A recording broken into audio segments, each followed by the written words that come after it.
The king does not deign to speak to the peasants who inhabit Parliament, because the king is above all that. And yet, the peasants are saying, if you don't talk, we're going into default. Terry? Well, it's not just the king that's not talking to the peasants. He's not talking to the House Speaker, John Boehner, either. They aren't talking to each other. The stakes are getting higher and higher as that October 17th deadline draws near. Ephraim Graham has the story. The government is in shutdown mode. The debt ceiling deadline is quickly approaching, but still, no signs of a budget deal. House Speaker John Boehner says a default is likely if President Obama won't agree to negotiate. The American people expect in Washington, when we have a crisis like this, that the leaders will sit down and have a conversation. And I told my members the other day, there may be a back room somewhere, but there's nobody in it. We're interested in having a conversation about how we open the government and how we begin to pay our bills. But the president blames the standoff on House Republicans. Never before has a party threatened to not pay our bills, except for 2011, the last time that Speaker Boehner and some of the same people in the House of Representatives thought that it might give them more leverage in negotiations. Treasury Secretary Jack Lew backed the president's message over the weekend, calling on Congress to, quote, do their job and stop playing with fire. It's very dangerous. It's reckless because the reality is there are no good choices if we run out of borrowing capacity and we run out of cash. Last week, the Treasury Department issued a report warning that a default could freeze credit markets, drastically decrease the value of the dollar, and skyrocket U.S. interest rates. I think it's extremely bad for the president to shut down the government, and he's the one shutting it down because, frankly, he's unwilling to compromise. We are willing to negotiate. We're willing to compromise. Ephraim Graham, CBN News. The issue, ladies and gentlemen, is not the debt ceiling. It is how many debts we're going to add on top of other debts by reckless spending. And unless we do something with entitlements, unless we do something with the so-called Democrat care, Obamacare, unless we do something about the other wasteful spending of government. For example, we're going to give over $500 million to Planned Parenthood. Can we afford to borrow from the Chinese to give Planned Parenthood more money? Can we afford all these incredible things in the government? The president needs, and the Democrats need to negotiate on this, and this has happened over and over again, and to say it never has happened is just not true. And it's not good to have a leader who doesn't tell the truth. But the truth is, time and time again, Congress has asked for concessions before they raise the debt ceiling, and they should. But if you don't have discussions, and all you do is have sound bites and you throw bombs back and forth, nothing's happening. Well, coming up on this program later on, we'll be talking to Stephen Moore of the Wall Street Journal about just what a government default would mean for America. But that'll be later in the program. But first, let's go to John Jessup in Washington for more of today's top stories. Here's John. Thanks, Pat. Libya says it wants to put a captured al-Qaeda leader on trial after U.S. Special Forces captured him over the weekend. They snatched 49-year-old Abu Anas al-Libi outside his home in Tripoli, the capital city. He was wanted in connection with the bombings of the U.S. embassies in Kenya and Tanzania in 1998. But the government of Libya says he should be put on trial in his own country. The U.S. says he's being held in a secure location outside of Libya.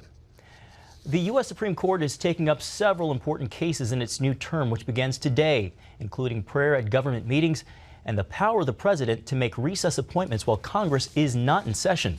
The town of Greece in New York is asking the court to uphold its practice of opening town council meetings with prayer. Two people in the town objected because they were almost always Christian prayers. The court could use the case to rule that judges should be less involved in questions of religion and government. And Pat, yesterday I passed by St. Matthew's Cathedral in Washington, where Chief Justice Roberts and several other of the justices were attending Red Mass. I overheard a U.S. Marshal and Protective Services tell an onlooker that they need all the prayer they can get. Well, that's exactly right. I'm glad they're going to church. Yeah, John Roberts is a good guy, and I mean, he's a dedicated Catholic, I guess. Well, if you remember, some years ago, there was what's called the Atkins Diet, revolutionary. And we have right now a man who lost 180 pounds in just 1 year. And he did it with a diet most doctors, except Atkins, don't approve of. But Jimmy Moore has kept the weight off for 10 years. Our health reporter, Laurie Johnson, tells us why this diet works and why doctors are changing their minds about it. Jimmy Moore grew up an overweight child, putting on even more pounds in college.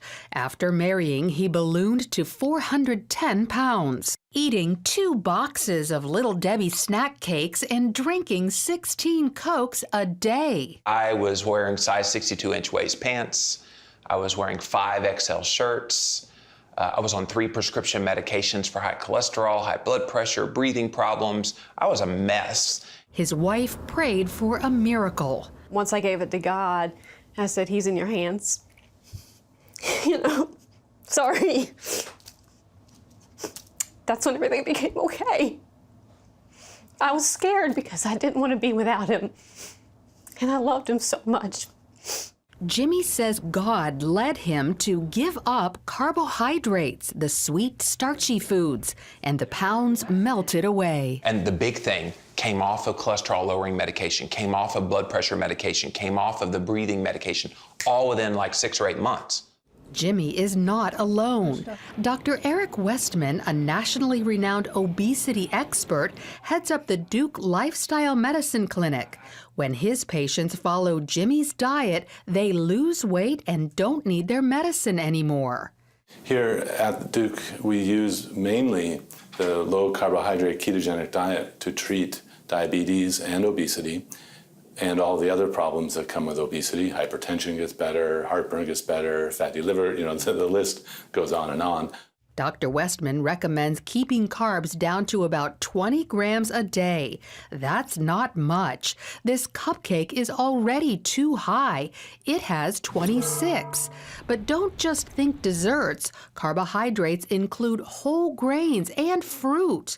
This piece of bread has 20 grams. This banana, 27. So I separate out fruits and vegetables. I'll never say them in the same sentence.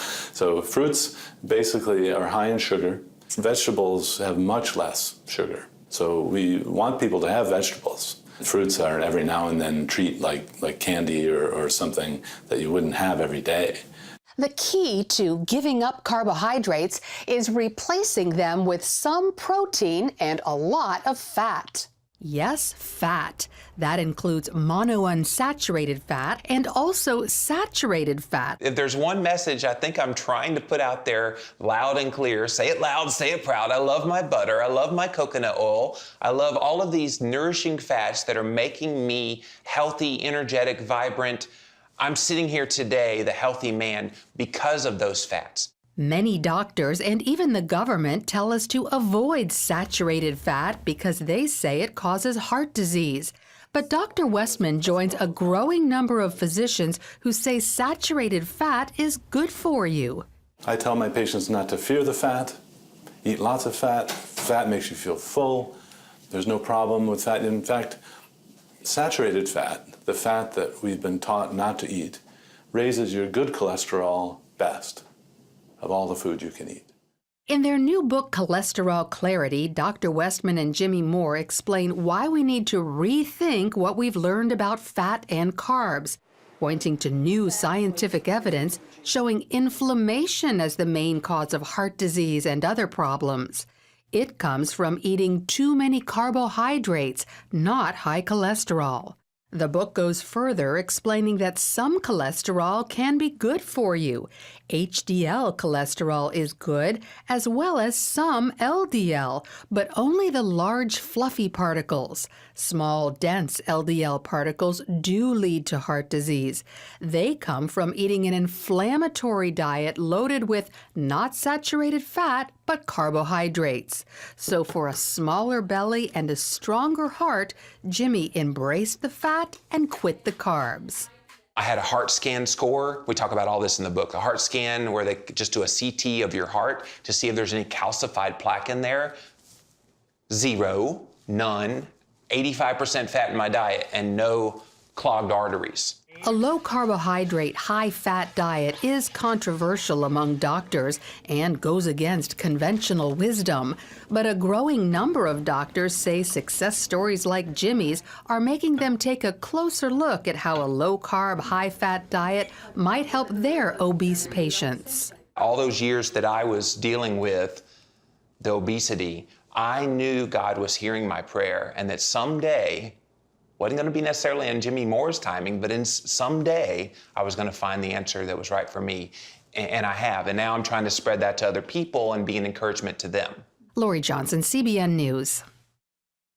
Okay, thanks, Lori. Their book is called Cholesterol Clarity, and it's Jimmy Moore and Eric Westman, MD. It's available where books are sold. And Terry,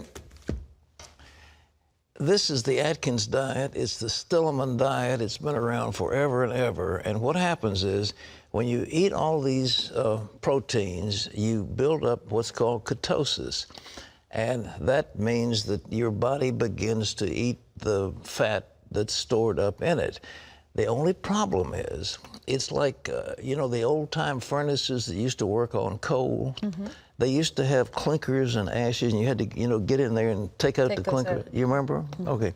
Well, when your body burns this stuff with no carbohydrates, what happens is you build up the clinkers, and you get swollen joints. You get gout, you get all kinds of problems where you ache like crazy. Now, I know everybody, I mean, they thought Atkins was wonderful and they've got all these scientific tests, but that's the truth of it. If you don't have some carbs in there, the carbs are the fire that burn everything completely. But it sounds like that's what they've discovered, is that there are carbs that are good carbs that you add to it. Not really. They're not adding any. I mean, this thing is almost totally fat and protein, and you can eat cheese and you can eat a lot of bacon and so forth. But sooner or later, it violates the principles that God set down. And I tell you, we used to have Atkins here as a regular on this program. He came down to get free haircuts from us, and he came down here, and we did him, you know, as a regular. And I'm all for them, but I've tried them all, and I'll tell you, gout, buildup of nitrogen in your joints. I don't care what they're saying on this. I don't agree totally, although I do believe that there's no doubt that inflammation is causing the heart attacks, and it's caused by junk food and high glycemic carbs. That's what's killing people, and that we've got an epidemic of diabetes and all these things. And so, Laurie, keep it up, darling. You're doing a wonderful job, but please let me be a doubter on this one.